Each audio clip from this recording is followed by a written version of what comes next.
Saudara, investigasi terkait penyebab ledakan amunisi di Garut, Jawa Barat masih bergulir. DPR meminta investigasi dilakukan secara mendalam dan transparan.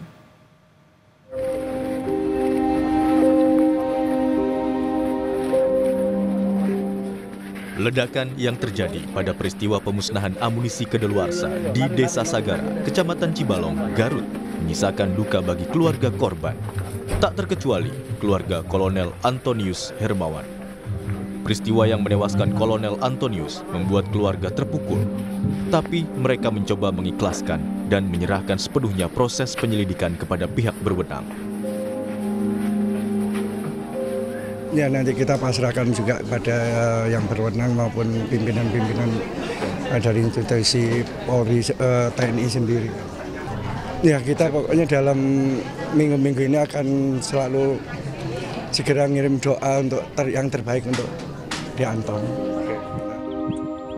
Sementara itu, pasca peledakan amunisi kedaluarsa, lokasi pemusnahan amunisi sudah steril. Garis polisi dipasang untuk menghindari pihak yang tidak berkepentingan memasuki area lokasi peledakan. Kepala Pusat Peralatan Angkatan Darat, Maijen Epi Setiadi, meminta maaf kepada seluruh keluarga korban yang terdampak akibat ledakan. Pada intinya kami berduka, kami juga mohon maaf pada seluruh masyarakat, terutama masyarakat yang kena korban. Kami sama-sama dapat. Doakan kami pihak kuat. Kalau begitu terkait ini aja Pak, terkait dengan terduga. Terima kasih. Di sisi lain, Wakil Ketua Komisi 1 DPR, Dev Laksono, menduga adanya kelalaian yang terjadi dalam peristiwa ledakan amunisi kedaluarsa milik TNI AD di Garut yang mengakibatkan 13 orang tewas.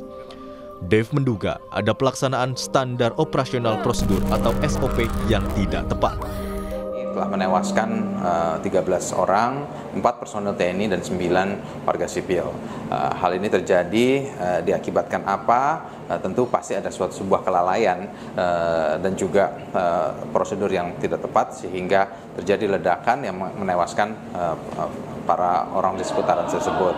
Nah, ini yang menjadi perhatian kita, mengapa ada warga sipil di dalam perimeter dekat, padahal sedang ada live ammunition yang sedang dihancurkan. Nah, SOP ini yang menjadi pertanyaan. Kepala Dinas Penerangan Angkatan Darat, Brigjen Wahyu Yudayana menegaskan, TNI akan investigasi menyeluruh untuk mengetahui apakah ada kesalahan prosedur dalam proses pemusnahan amunisi tersebut. Kegiatan penyisiran dan investigasi di lapangan menjelang gelap dihentikan oleh tim investigasi ya, karena cuaca sudah gelap menjelang malam dan rencana pagi ini kegiatan penyisiran dan kegiatan tim investigasi akan dilanjutkan kembali.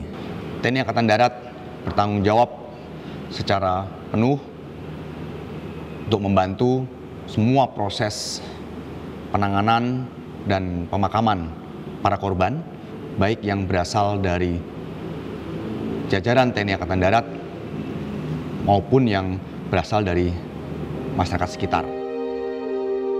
Peledakan amunisi kedaluarsa di Garut Selatan telah menewaskan 13 orang. 4 diantaranya prajurit TNI, sedangkan 9 lainnya dari warga sipil. TNI AD menyatakan akan menanggung seluruh biaya pengobatan dan pemakaman 13 korban. Tim Liputan, Kompas TV.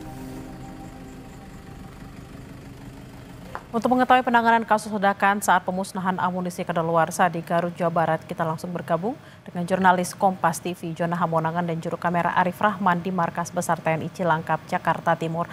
Selamat siang, Jona. Sudah tahap mana investigasi dilakukan? Apakah ada indikasi kelalaian terkait prosedur pemusnahan amunisi?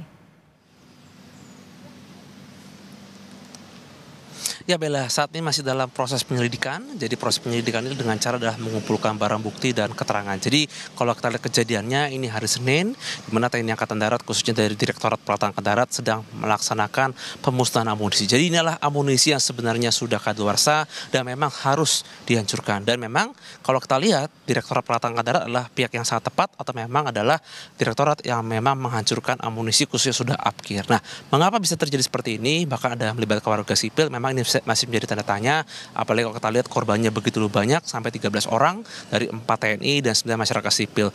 Dari pihak TNI mengatakan bahwa alasannya adalah warga sipil tersebut datang itu ketika ada ledakan dan mungkin ada rasa penasaran dan mereka mengambil. Sedangkan ada dari sumber lain atau dari pihak lain mengatakan bahwa 9 orang itu dikatakan seperti atau sebagai pembunuh. Memang ini masih menjadi tanya mana pihak yang benar atau mana yang akan kita ambil sebagai kebenaran. Jadi memang dari pihak Angkatan Darat masih melakukan penelusuran. Nah, yang menjadi catatan adalah seperti ini. Ketika ada prosedur khususnya adalah pemusnahan amunisi, ini harus dicek dari cek. Jadi kita harus bisa melihat dulu apakah detonatornya ini masih dalam kondisi aktif atau tidak. Jangan sampai terjadi seperti ini. Jadi ketika amunisi yang sudah tidak memasuki masa produktif lagi akan diledakkan dikarenakan sudah selesai, jangan sampai ada terjadi kejadian seperti ini. Yang menjadi catatan adalah mengapa bisa ada warga sipil bahkan 9 orang di situ. Apakah ini adalah warga sipil adalah warga lokal yang memang bertempat tinggal di sekitar daerah BKSDA atau memang adalah warga sipil yang memang dipekerjakan oleh TNI dalam rangka untuk mungkin ikut bantu-bantu khususnya dalam rangka untuk amunisi. Jadi masih menjadi tanya dan untuk kronologinya kami masih menunggu dari pihak Angkatan Darat. Dari Mabes TNI pun juga sudah menyerahkan ke pihak Mabesat khususnya dari Direktur Angkatan Darat. Jadi memang dari Ditpala sendiri saat ini masih dalam proses penyelidikan untuk melihat tidak hanya mungkin adakah unsur kelalaian khususnya dari proses dari penghancuran amunisi, tapi juga untuk mengetahui apa peran dan fungsi dari warga sipil. Jangan sampai kejadian ini akhirnya memicu adanya ledakan-ledakan yang lain khususnya dalam rangka penghapusan amunisi. Yang pasti proses investigasi masih dilakukan dan kami masih menunggu secara resmi keterangan dari pihak Mabes ataupun dari Mabes TNI untuk mengetahui seperti apa kronologinya khususnya penghabisan atau mungkin penghancuran amunisi yang akhirnya meninggal 13 korban jiwa ini. Bella. Jona, apakah juga sudah ada tanggapan dari TNI soal pernyataan keluarga korban yang bilang kalau korban sipil yang ada di lokasi itu dipekerjakan oleh TNI? Lalu apakah juga ada informasi terkait dengan video-video yang beredar di media sosial? Ya, kita semua tahu video-video tersebut diduga juga adalah para korban yang menjadi korban di ledakan pada hari Senin. Ya Bella, kami sendiri sudah juga meminta keterangan dari pihak Mabes TNI dan Mabes Angkatan Darat terkait adanya foto atau video viral ada warga sipil yang ikut atau turut serta dari peledakan amunisi. Namun dari pihak Mabes atau Mabes TNI menyatakan bahwa mereka belum berkomentar dan mereka sendiri menegaskan atau meminta kepada wartawan untuk menunggu investigasi. Memang kalau kita lihat di media sosial khususnya mungkin di Instagram atau TikTok ini begitu liar, baik mungkin dari opini ataupun dari pendapat dari masyarakat. Ada yang mengatakan bahwa ini adalah warga yang memang ikut bantu-bantu, ada yang mengatakan ini pemulung dan sebagainya. Memang dari pihak keluarga sendiri sudah membantah dan pihak keluarga sendiri mengatakan bahwa keluarganya itu sudah ikut membantu TNI bahkan dalam jangka waktu bahkan lebih dari 5 tahun, bahkan ada yang mengatakan sampai 10 tahun. Jadi memang mana yang benar atau kronologi mana yang memang harus dipercaya ini masih menunggu keterangan dari resmi. Tapi yang pasti adalah kalau kita lihat dari mungkin dari lokasi kejadian atau kejadian ini memang dianggap tidak biasa. Kok bisa ada warga sipil atau warga sipil ikut serta dalam kejadian seperti itu. Jadi ini memang harus dipelajari mengapa bisa ada warga sipil ikut turut serta atau mereka memang menjadi bagian atau memang tim profesional ikut membantu khususnya dari Direktorat Pelaksanaan Angkatan Darat khususnya dalam rangka untuk amunisi yang sudah akhir atau sudah habis masa pakainya. Kami masih menunggu keterangan dari Angkatan Darat atau Mabes TNI untuk mengetahui bagaimana kronologinya, baik dari kronologi dari penghancuran itu amunisi ini ataupun dari keterlibatan warga sipil yang ikut turut serta dalam penghancuran amunisi ini. Bella. Baik, terima kasih atas laporan Anda jurnalis Kompas TV Jona Hamonangan dan juga Arif Rahman langsung dari Mabes TNI AD di Jakarta. Selamat bertugas kembali.